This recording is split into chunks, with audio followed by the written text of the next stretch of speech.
Hello बच्चों, नई class में आपका एक बार फिर से स्वागत है।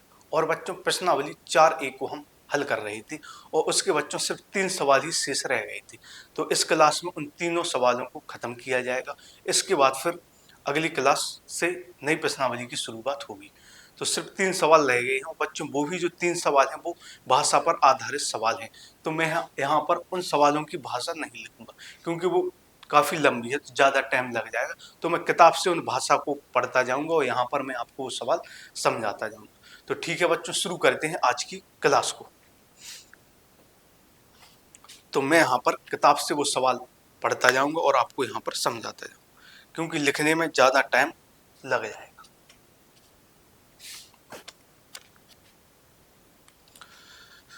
तो यहाँ पर बच्चों क्लास को शुरू करते हैं। तो जो सवाल है हमारा वो है 11वां सवाल। तो देखते हैं क्या है। तो इसमें बोला गया है बच्चों की एक रेलगाड़ी 480 किलोमीटर की दूरी समान चाल से तय करती है। तो इसमें बोला गया है कि एक रेलगाड़ी है वो 480 किलोमीटर की दूरी समान चाल से तय करती है। तो इसमें हमें दूरी दी गई है, तो यहाँ पर हम सबसे पहले लिख लेंगे कि जो दूरी हमें दी गई है वो दी गई है 480 किलोमीटर। तो जो हमें दूरी दी गई है वो दी गई है 480 किलोमीटर। अब आगे क्या बोला गया है? आगे बोला गया कि यदि इसकी चाल 8 किलोमीटर प्रति घंटा कम होती, फिर हमें एक कंडीशन दी गई है जिससे हम सवाल को हल करेंगे। पहले तो यह बोला गया कि एक रेलगाड़ी 480 किलोमीटर की दूरी एक समान चाल से तय करती है। तो दूरी हमें दी गई है 480 किलोमीटर। फिर बोला गया यदि उसकी चाल 8 किलोमीटर प्रति घंटा कम होती है तो वह उसी दूरी को तय करने में 3 घंटा अधिक लेती है। तो हमें रेलगाड़ी की चाल ज्ञात करनी है। तो यहाँ पर हम मान लेंगे बच्चों कि माना रेलगाड़ी की जो चाल है, माना रेलगाड़ी की चाल, माना रेलगाड़ी की जो हमें चाल है वो हम मान लेते हैं कि x है। यहाँ पर दूरी हमें किलोमीटर में दी गई है, तो इसकी जो चाल है वो हम मान लेंगे किलोमीटर प्रति घंटा। और यदि इससे हम बच्चों समय निकालेंगे तो क्या होगा बच्चों? समय का जो फॉर्मूला होता है बच्चों वो होता है समय बराबर दूरी बटे चाल। तो जो समय है वो हो जाएगा, दूरी है 480 और जो चाल दी गई है वो x हमने मान ली। दूरी तो हमें दी गई थी 480 किलोमीटर और बच्चों जो हमने रेलगाड़ी की चाल है वो उसको हमने मान ली कि x किलोमीटर प्रति घंटा है, वो रेलगाड़ी की चाल है। तो दूरी हो गई है चाल, तो समय क्या हो जाएगा? समय का फॉर्मूला होता है दूरी बटी चाल। तो दूरी 480 और चाल x मान ली, तो यह जो समय हो जाएगा वो घंटे में हो जाएगा। अब हम यहाँ पर प्रश्नानुसार सवाल को हल करेंगे। प्रश्नानुसार का मतलब प्रश्न में जैसा बोला गया है और इसमें कोई दो समीकरण नहीं बनेंगे, सिर्फ एक ही कंडीशन दी गई है, उससे सवाल हल होगा। तो इसमें बोला गया है यदि इसकी चाल 8 किलोमीटर प्रति घंटा कम हो जाती है, तो पहले जो इसकी चाल थी अब उसकी जो नई चाल है वो 8 किलोमीटर प्रति घंटा कम हो जाती है। तो यहाँ पर हम लिख देंगे नई चाल। तो नई चाल है वो 8 किलोमीटर प्रति घंटा कम हो जाती है। तो यहाँ पर लिख देंगे नई चाल हो गई x माइनस 8 किलोमीटर प्रति घंटा। तो यहाँ पर नई चाल हो गई x माइनस 8 किलोमीटर प्रति घंटा। तो पहले जो चाल थी वो x दी गई थी और अब इसमें बोला गया कि 8 किलोमीटर प्रति घंटा चाल कम कर दी गई। तो यहाँ पर हमने इसमें से बच्चों 8 को घटा दिया, तो अब जो नई चाल हो गई वो हो गई x माइनस 8 किलोमीटर प्रति घंटा। तो अब उसमें बोला गया है कि यदि जो इसकी चाल है वो 8 किलोमीटर प्रति घंटा जब कम होती है तो वह उसी दूरी को तय करने में 3 घंटे अधिक समय लेती है। तो यदि जब नई चाल जो 8 किलोमीटर 8 कम कर दी तो अब जो नया उसे समय लग रहा है, नया समय, तो नया जो समय लगेगा वो पुराना समय उससे 3 घंटे अधिक लगेगा। यहाँ पर हमें इसको समझना होगा सबसे पहले। तो इसमें बोला गया है कि जो दूरी वो 480 किलोमीटर थी, चाल हमने x किलोमीटर प्रति घंटा मान ली थी, तो समय क्या आ गया 480 बटे x घंटे। अब इसमें बोला गया है यदि वो अपनी चाल 8 किलोमीटर प्रति घंटा कम कर लेता है। अब चाल उसने 8 किलोमीटर प्रति घंटा कम कर ली तो नई चाल हो जाएगी, पहले से कम हो गई तो x माइनस 8 किलोमीटर प्रति घंटा। अब इसमें बोला गया है कि जब वो चाल कम कर लेता है तो उसको अब जो समय लग रहा है तो जो नया समय लगेगा उसको, जब उसने अपनी चाल कम कर ली तो उसे जो समय लगेगा वो पुराने समय से 3 घंटा अधिक, तो उसी दूरी को तय करने में उसे 3 घंटा अधिक लगे। तो समय बराबर बच्चों क्या होगा, फॉर्मूला दूरी बटे चाल। तो दूरी 480 किलोमीटर ही है, दूरी तो उसे उतनी ही तय करनी है, लेकिन जो नई चाल है वो x माइनस 8 हो जाएगी, क्योंकि समय का फॉर्मूला होता है दूरी बटे चाल। तो दूरी तो 480 है, लेकिन जो नई चाल आ गई वो x माइनस 8। पुराना समय क्या था, तो पुराना समय बच्चों यह था 480 बटे x प्लस इससे 3 घंटा उसको अधिक लगेगा। तो यहाँ से यह कंडीशन बनी। अब बच्चों यहाँ से सवाल को हल करें तो क्या होगा, तो यह हो जाएगा 480 बटे x माइनस 8, और इसको पक्षांतर करके इस तरफ लाएंगे तो बच्चों यह हो जाएगा 480 बटे x माइनस का। इसको हम पक्षांतर करके इस तरफ लाए तो यह प्लस का था माइनस का हो गया, बराबर में क्या बचा, 3 बचा। तो यहाँ पर बराबर में बच्चों 3 बचा। अब यहाँ पर हम क्या करेंगे, इसमें सबसे पहले तो 480 कॉमन ले लेंगे। इसमें 480 हम इसमें कॉमन ले लेंगे। कॉमन कैसे, 480 यहाँ पर भी है, 480 यहाँ पर, 480 बच्चों कॉमन आ जाएगा। अब अंदर 480 से 480 कट जाएगा तो यहाँ पर 1 हो जाएगा, तो यह हो जाएगा 1 बटे x माइनस 8। इसको कोष्टक में लिख लेंगे। यहाँ पर बचेगा 1 बटे x बराबर 3। तो यहाँ पर जो कंडीशन बनी थी बच्चों की, नया समय है पुराने समय से 3 घंटा अधिक है, तो अब नया समय आता है पुराना समय 3, इसको इस तरफ लाए तो माइनस में हो गया। 480 कॉमन ले लिए तो क्या बचा, 1 बटे x माइनस 8, फिर बचा माइनस का 1 बटे x बराबर में 3 बचा। अब यहाँ से हम इसको हल करेंगे, x का मान निकालेंगे, वही हमारी चाल होगी, वही हमसे पूछा गया है। तो अभी हम इसको यहाँ पर इतना हिस्सा मिटा देते हैं और इसको हल करें। तो यहाँ पर इसको हम हटा देते हैं।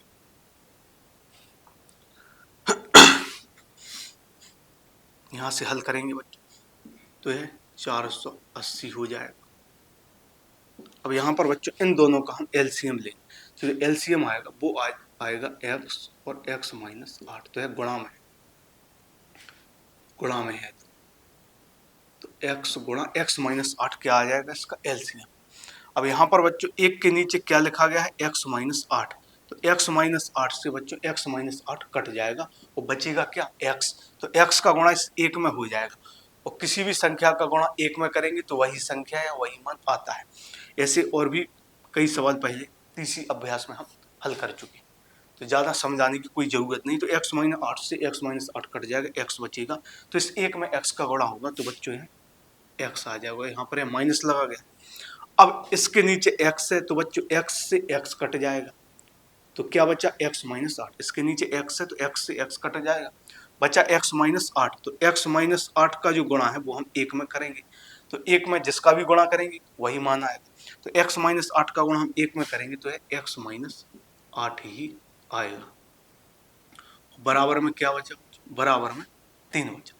अब आगे हल करेंगे तो यह होगा 480, अंदर क्या बचेगा, यह x है, और इस माइनस का गुणा बच्चों अंदर कर देंगे, यह जो माइनस है इसका गुणा हम अंदर कर देंगे तो क्या होगा, चिन्ह बदल जाएंगे, तो यह माइनस का x हो जाएगा और यह प्लस का 8 हो जाएगा, बटे यहाँ पर क्या बचेगा नीचे, इस x का गुणा बच्चों इन दोनों में हो जाएगा, तो x का गुणा x में करेंगे तो यह x स्क्वायर होगा, x का गुणा 8 में तो यह माइनस का 8x हो जाएगा, बराबर में 3 बचेगा। अब यहाँ पर बच्चों x से x कट जाए क्योंकि यह माइनस का है प्लस का, तो ऊपर क्या बचा 480 और यहाँ पर है गुणा में था तो गुणा में 8 बचा, यहाँ पर बचा x स्क्वायर माइनस 8x बराबर 3। अब हम देखें तो क्या हमें देखने को मिला कि यहाँ पर x प्लस में था और x माइनस में, तो x से x कट गया, क्या बचा 8, तो 480 गुणा 8 बराबर यह बचा 3। अब क्या करेंगे बच्चों, है 3 से है 480 कट जाएगा, 3 एकम 3 और 3 का भाग 48 में देंगे तो 16 बार कट जाएगा, तो 3 का भाग हमने 480 में दिया तो 160 बार कट गया, क्योंकि 48 से 3 का भाग 48 में देंगे तो 16 थी 48, तो 160 आएगा। तो यहाँ पर क्या बचा बच्चों, 160 गुणा 8 और नीचे क्या बचा, एक्स स्क्वायर माइनस 8x बराबर में 1 बचा। इसके नीचे भी बच्चों हम 1 मान लेंगे, फिर यहाँ पर हम इनका गुणा कर देंगे। तो यहाँ तक आपको समझ में आया होगा, 3 से हमने इसको काट दिया, 160 बार कट बटे में एक्स स्क्वायर माइनस 8x बराबर। अब इसको और आगे हल करेंगे तो यहाँ पर इसको हम हटा देते हैं, यहाँ पर हम इसको हटा देते हैं। अब सबसे पहले तो बच्चों हम इनका गुणा करेंगे, तो इस एक का गुणा हम इसमें करेंगे। सबसे पहले एक का गुणा इसमें करेंगे तो यही मान आएगा, क्या आएगा, एक्स स्क्वायर माइनस 8x बराबर एक का गुणा इसमें करेंगे तो यह आएगा 160 गुणा 8। आगे हल करेंगे तो एक्स स्क्वायर माइनस 8x बराबर इसका गुणा करेंगे, 8 को गुणा 0 में तो 0 आएगा, 8 छक्के 48 के 8 आएगा, 4 हासिल, 8 8 4 12। तो क्या किया गुणा, 8 का गुणा 0 में तो 0, 8 छक्के 48, 4 हासिल लगी, 8 8 4 12। अब यह एक्स स्क्वायर माइनस 8x हो गया, और 1280 को बच्चों पक्षांतर करके हम इस तरफ लाएंगे तो यह प्लस का है तो यह माइनस का 1280 हो जाए। तो इस 1280 को इस तरफ लाए तो माइनस का हो गया, तो 1280 बराबर में बच्चों 0 हो जाए। अब हमें इसमें करना क्या है, इसको हम हटा दें।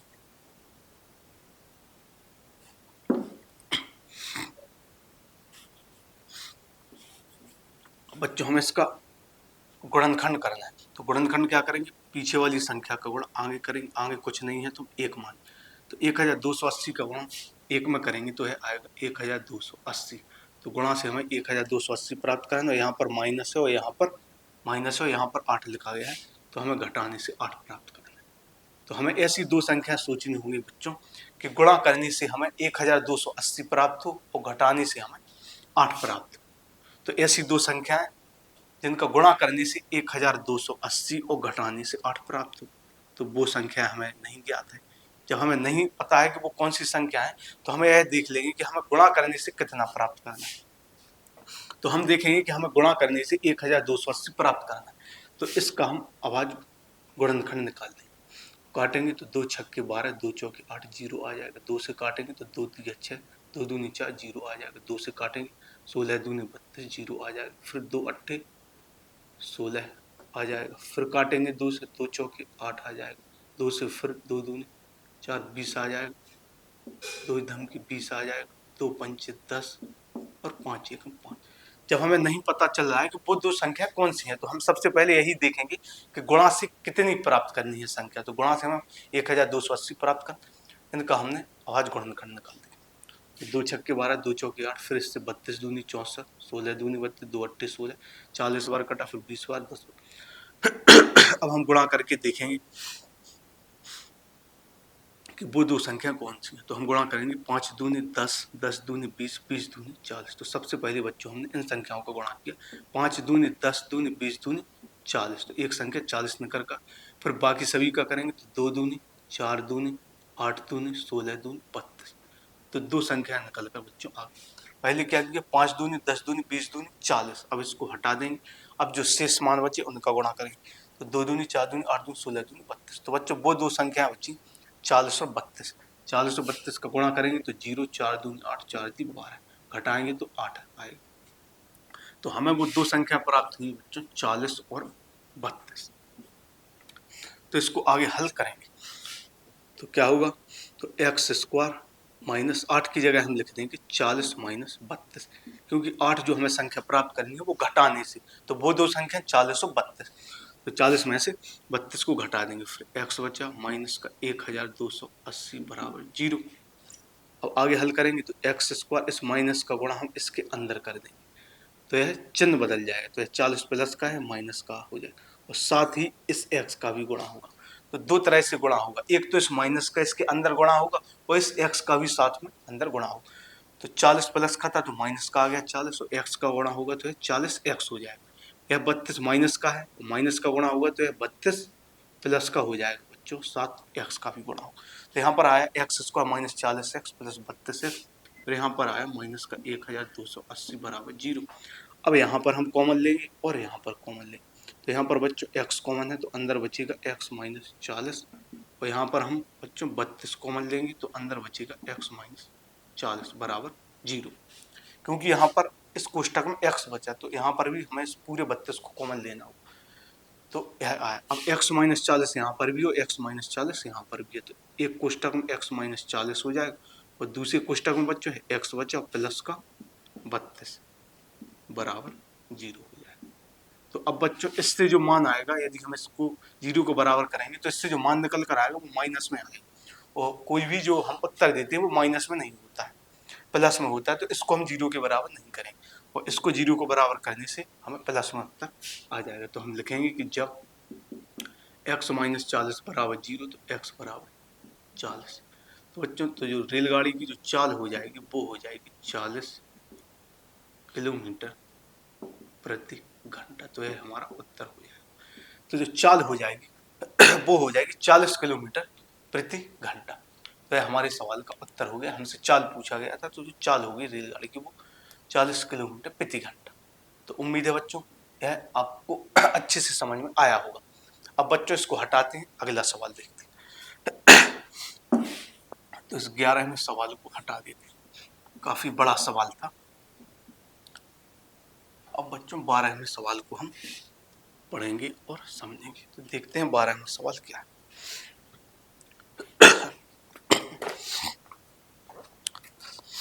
अब 12वां सवाल बच्चों आयत से संबंधित है। तो इसमें बोला गया है एक आयताकार भूखंड का क्षेत्रफल।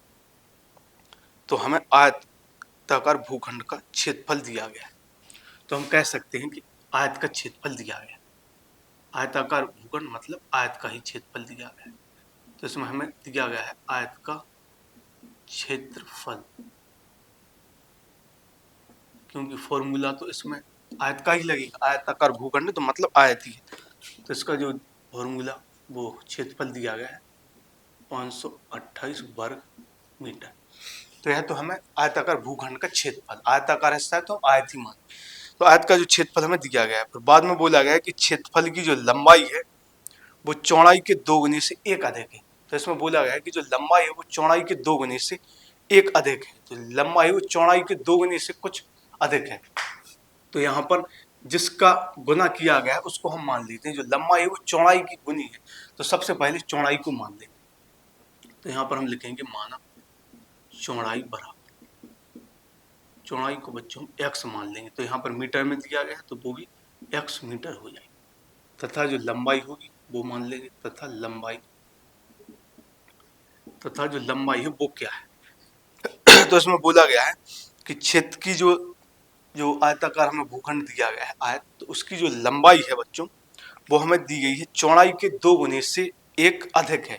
तो चौड़ाई हमने पहले ही मान ली x। अब बोला गया है कि जो लंबाई है वो चौड़ाई के 2 गुने से, तो चौड़ाई x है, इसका 2 गुना करेंगे तो 2 का गुणा करेंगे उससे 1 अधिक है।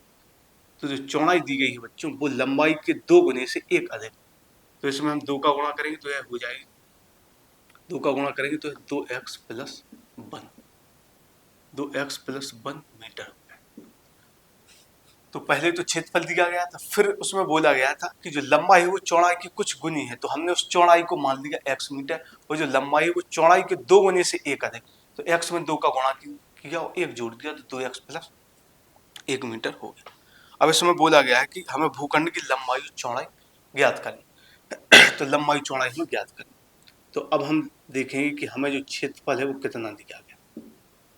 तो हमें जो क्षेत्रफल दिया गया है बच्चों वो 528 वर्ग मीटर दिया गया। और बच्चों जो आयत का क्षेत्रफल होता है वो होता है लंबाई गुणा चौड़ाई।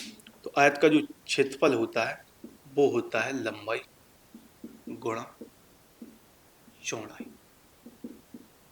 तो बराबर में क्या हो जाएगा 528। तो हमसे इसमें उसकी लंबाई और चौड़ाई को पूछा गया जो कि हमने मान ली, और क्षेत्रफल हमें दिया गया 528। तो अब जो आयत का क्षेत्रफल होता है बच्चों वो होता है लंबाई गुणा चौड़ाई। लंबाई और चौड़ाई का गुणा कर देंगे तो क्षेत्रफल निकल कर आ जाता है आयत। तो जो लंबाई दी गई है बच्चों वो दी गई है 2x प्लस 1 गुणा जो चौड़ाई है वो हमने x मान ली बराबर 528। अब x का गुणा बच्चों इन दोनों में करेंगे तो x का गुणा 2x में करेंगे तो है 2x स्क्वायर आ जाएगा, प्लस x का गुणा 1 में करेंगे तो x आ जाएगा। 528 को इस तरफ लाएंगे तो माइनस का 528 हो जाएगा बराबर में 0। तो यहाँ पर क्या होगा, x का गुणा हमने इसमें किया, 2x में किया तो 2x स्क्वायर आ गया, फिर x 1 में किया तो x, और 528 जो यहाँ पर प्लस में था उसको हम पक्षांतर करके इस तरफ लाए तो माइनस का होगा। अब हमें इसका क्या करना है, गुणनखंड करना है। कैसे करेंगे, पीछे वाली संख्या का आगे गुणा करेंगे। तो 2 का गुणा हम 528 में करेंगे तो देखते हैं कितना आएगा। 2 अट्ठे 16, 2 दूनी 4 1 5, 2 पंचे 10। पीछे वाली संख्या का गुणा हम आगे करते हैं, जितना आता है उतना हमें गुणा से प्राप्त करना है। तो किया हमने 2 अट्ठे 16, 2 दूनी 4 1 5, 2 पंचे 10। तो गुणा से हमें 1056 प्राप्त कर। और यहाँ पर माइनस लगा गया, और यहाँ पर कौन सी संख्या है, कोई भी संख्या नहीं है, तो हम वहां पर एक मानेंगे। तो हमें घटाने से बच्चों एक प्राप्त करना है। तो हमें ऐसी दो संख्याएं सोचनी होंगी कि गुणा करने से 1056 और घटाने से हमें 2 प्राप्त। तो ऐसी दो संख्या के गुणा करने से 1056 और घटाने से 2, तो वो हमें संख्या नहीं पता है। तो पिछले सवाल में हमने क्या किया था कि जब हमें वो संख्या नहीं पता चल रही है कि कौन सी है, तो हम क्या पता लगाते हैं, तो हमें पहले यह ज्ञात होना चाहिए कि गुणा से हमें क्या प्राप्त करना है। तो गुणा करने से हमें 1056 संख्या प्राप्त करनी है, तो उसी के हम अभाज्य गुणनखंड कर देंगे। काटेंगे इसको, 2 से काटेंगे, 2 पंचे 10, 5 में 2 का भाग देंगे तो 2 दूनी 4, 1 शेष बचेगा, 2 अट्ठे 16। 2 से फिर काटेंगे, 2 दूनी 4, 1 शेष बचेगा, 12 हो जाएगा, 2 छक्के 12, 2 चौके 8। फिर काटेंगे, 2 एकम 2, 2 तिया 6, 2 दूनी 4 हो जाएगा। 2 से काटेंगे, 2 छक्के 12, 1 शेष बचेगा, 2 छक्के 12। 2 से फिर काटेंगे, 2 तिया 6, 2 3 से काटेंगे तो 11 बार और 11 एकम 11। तो यह निकल कर आया। अब हम यहाँ से संख्याओं को पता करेंगे। तो यहाँ पर बच्चों सबसे पहले 11 का गुणा हम 3 में करेंगे तो 11 3 33 हो जाएगा। 11 3 33। अब बाकी जो संख्या बची तो उनका गुणा करेंगे। क्या बची, 2 2 दूनी 4 दूनी 8 दूनी 16 दूनी 32। तो वो दो संख्या निकल कर आ गई बच्चों 33 और 32। गुणा करेंगे तो 1056 प्राप्त होगा और घटाएंगे तो 1 बचेगा। 2 नहीं 1 प्राप्त करना है, 2 नहीं 1, क्योंकि यहाँ पर कोई भी संख्या नहीं है तो 1 मानी जाएगी। तो घटाने से हमें 1 प्राप्त करेंगे, 2 नहीं 2। वो गलती से लिख गया था, क्योंकि यहाँ पर कोई भी संख्या नहीं है तो 1 मानी जाएगी, तो घटाने से 1। तो वो दो संख्या 33 और 32 गुणा करेंगे, 2 दूनी 4, 2 तिया 6, 3 दूनी 6, 3 तिया 9, तो 4 6 6 12 9, 2 दूनी 4, 33 और 32 गुणा करेंगे तो 33 से 2 तिया 6, 2 तिया 6, 3 तिया 9, 3 तिया 9, तो यहाँ पर हो जाएगा 6 9 6 15 9 और 10। तो गुणा से 1056 प्राप्त हुआ, घटाने से 1। तो वो दो संख्या प्राप्त हुई बच्चों 33 और 32। तो इसको हटा दें, तो वो दो संख्या हमें प्राप्त हुई 33 और 32। तो यहाँ पर हम हल करेंगे तो इसको हम हटा देते हैं।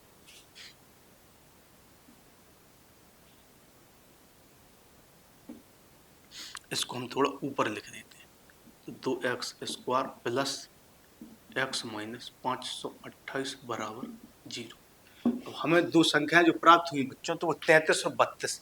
गुणा से 1056 आएगा और घटाने से 1 आएगा। तो हल करेंगे तो यह हो जाएगा 2x स्क्वायर, 1 की जगह हम लिख देंगे 33 माइनस 32, क्योंकि यहाँ पर कोई संख्या नहीं है तो 1 मानी जाएगी। तो 33 में से 32 घटाएंगे 1 आएगा, तो x लिख देंगे माइनस 528 बराबर 0। आगे हल करेंगे बच्चों तो यह हो जाएगा 2x स्क्वायर प्लस x का गुणा इसमें करेंगे तो यह 33x हो जाएगा माइनस 32 x हो जाएगा माइनस का 528 बराबर 0।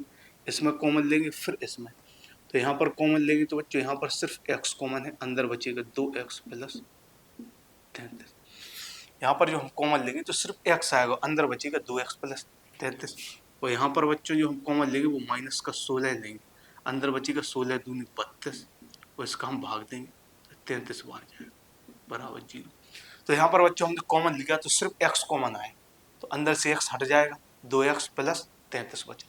तो यहाँ पर इस कोष्टक में बच्चों यहाँ पर 2x आया, तो हम इसमें भी ऐसा कॉमन लेंगे कि यहाँ पर पहले 2x बचेगा। तो सबसे पहले तो दोनों जगह माइनस है तो माइनस कॉमन आ जाएगा, और 16 कॉमन लेंगे तो 16 का भाग देंगे तो इसमें 16 दूनी 32 आएगा, और इसका भाग देंगे तो 16 × 48, 4 शेष बचेगा, 16 × 48।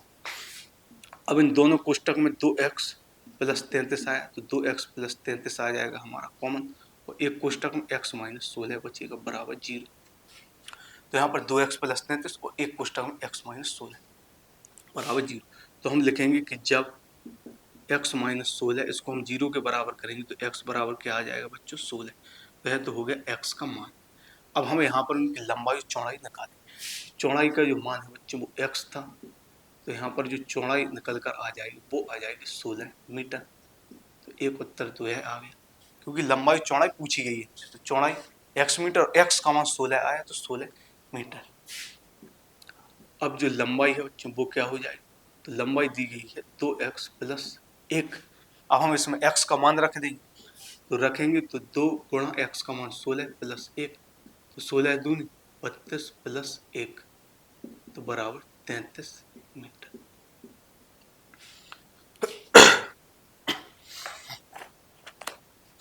तो यहाँ पर जो लंबाई निकल कर आ गई बच्चों वो 16 मीटर आ गई, वो जो चौड़ाई निकल कर, जो चौड़ाई है वो 16 मीटर और लंबाई है वो 33 मीटर निकल कर आ गई बच्चों। अब इसको बच्चों हम यहाँ से हटा देते हैं। अब इस प्रश्नावली का जो आखिरी सवाल है 13वां सवाल, उसको हल करेंगे, जो कि एक आयु वाला सवाल है, और इसके बाद इस प्रश्नावली को खत्म करेंगे और इस क्लास को भी यहीं पर खत्म करेंगे और अगली क्लास से अगली प्रश्नावली शुरू करेंगे। तो सवाल को भी बच्चों समझते हैं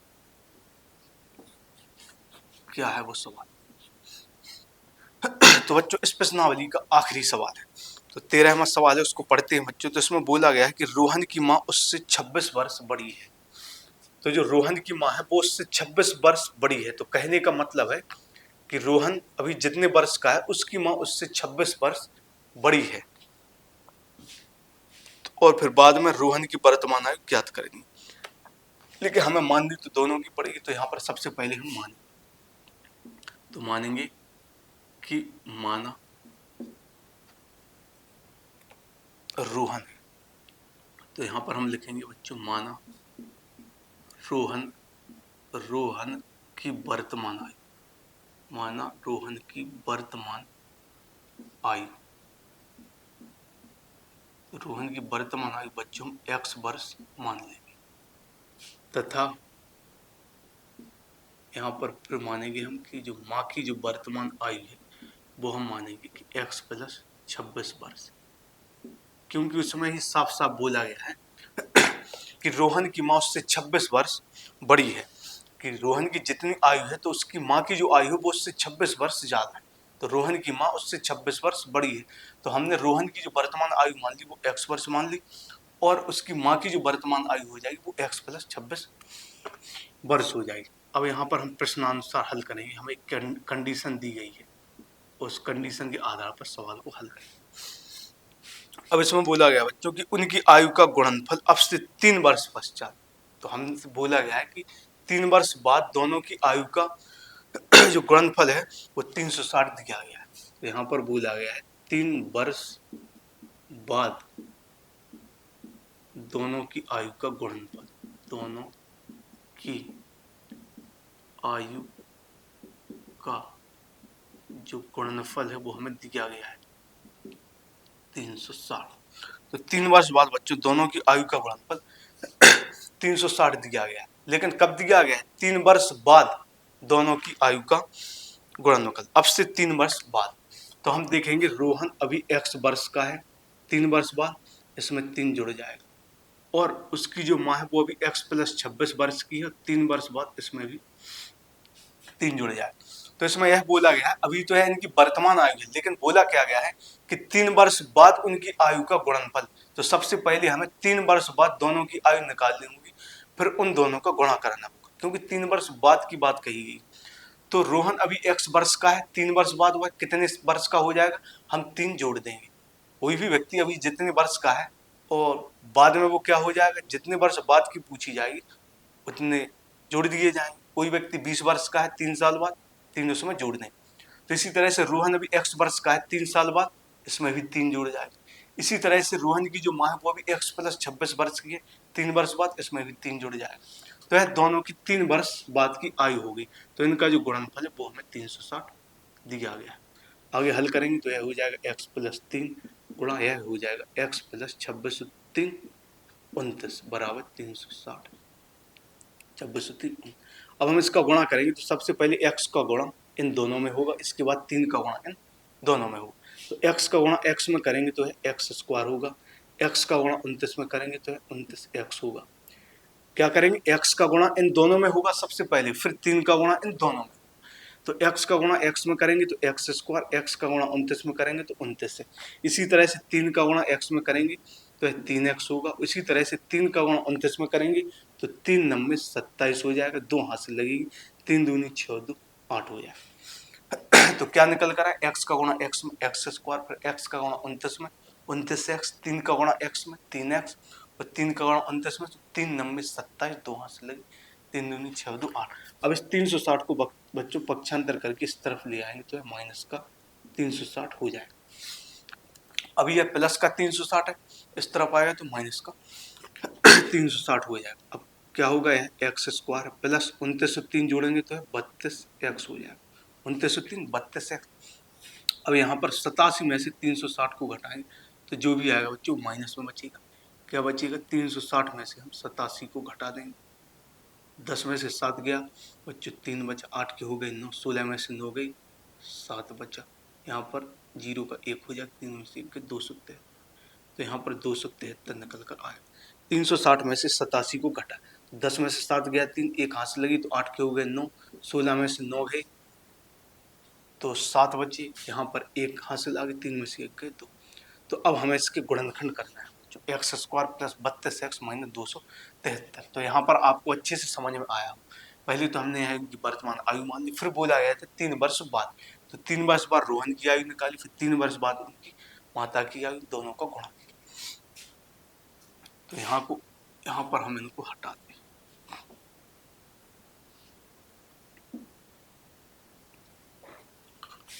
इसको हम यहाँ पर ऊपर लिख देते हैं, x square plus 32x minus 273 बराबर 0। X square plus 32x minus 273 बराबर 0। और इसमें हमें रोहन की वर्तमान आयु बच्चों ज्ञात कर। अब सबसे पहले हम इसके गुणनखंड करेंगे तो क्या होगा, पीछे वाली संख्या का बच्चों गुणा आगे करेंगे, आगे कुछ नहीं है तो हम 1 मानेंगे, तो 273 का गुणा 1 में करेंगे तो 273 आएगा। तो गुणा से हमें 273 प्राप्त करना, और यहाँ पर माइनस है और यहाँ पर 32 है, तो हमें घटाने से 32 प्राप्त करना है। हमें क्या करना है, ऐसी दो संख्या सोची नहीं होगी, गुणा करने से 273 और घटाने से 32, तो हमें ऐसी वो संख्या प्राप्त नहीं है। तो हम क्या करेंगे, हम ये देखेंगे कि हमें गुणा करने से कितना प्राप्त करें। तो हम देखेंगे बच्चों की हमें गुणा करने से 273 प्राप्त करनी है। जब हमें नहीं पता लग रहा है कि वो दो संख्या कौन सी है, तो जो गुणा करने से संख्या प्राप्त करनी उसके हम अभाज्य गुणनखंड निकाल देंगे। तो 3 से कटेगा तो 3 9 27 और 3 एकम 3, 7 से कटेगा 13 7 91 और यह हो जाएगा 13। अब इनको हम संख्या निकालेंगे यहाँ पर, तो 13 का गुणा बच्चों 3 में कर देंगे तो 13 3 39 हो जाएगा, और एक संख्या बची बच्चों 7। 13 का गुणा 3 में किया तो 13 3 39, एक संख्या बची 7। तो 39 में से बच्चों 7 घटाएंगे तो 2 ही आए, 39 में से 7 घटाएंगे तो 32 आएगा। अब इनका गुणा करेंगे तो 7 9 63, 6 हासिल लगाएंगे, 7 3 21 और 6 27। तो 39 और 7 वो ऐसी दो संख्या है कि गुणा करेंगे 273 घटाने से 32। तो 39 और 7 है बच्चों वो दो संख्या। अब इनको हम हल करेंगे तो यह हो जाएगा एक्स स्क्वायर प्लस 32 की जगह लिख देंगे हम 39 माइनस 7 और एक्स माइनस 273 बराबर 0।